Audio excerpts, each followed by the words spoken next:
A lot. So number one, take your time, brother. Take your time. Give us the wisdom. I hear it percolating over there. I just sit back waiting to say some crazy, wild stuff. So I want to turn the entire world upside down. Number one, I'd like to say that Christianity is entirely lost.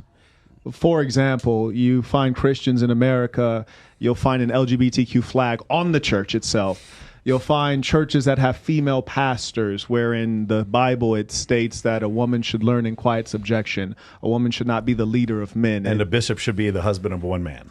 Or I'm sorry, the bishop should be. The bishop should be. It does not. Yeah, I'm sorry. The bishop should be the husband of one wife. I'm sorry. The bishop should be the husband of one wife. And the church you're referring to, there's one in Los Angeles. It's at the intersection of Fuller and Highland. You're right. It's just a huge LBGT flag. And Fresh is going to be a pastor, so he can definitely. Yeah, that's crazy. By the way, Are you really studying? Yeah, he was going to be. I was going to be. Okay. Canada. Yeah. So Christianity is extraordinarily lost, as is the identity of the American, because we forget that this country was started by religious zealots, right?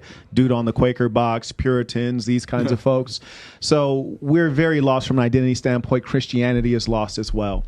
Then when you go beyond that, I'd like to assert that the man who is succumbing to marriage is probably one of the weakest men in the society.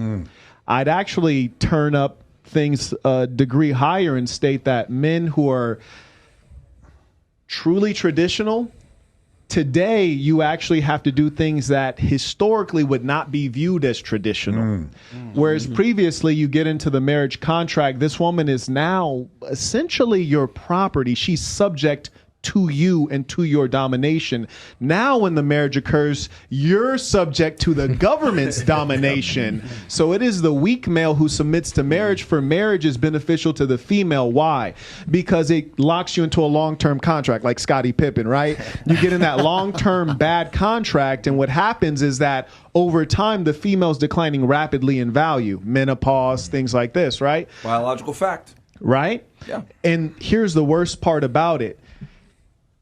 Are you getting the things you really wanted when you were going into the marriage? All of the things every male actually wanted: sexual variety, peace of mind, sex on demand. No.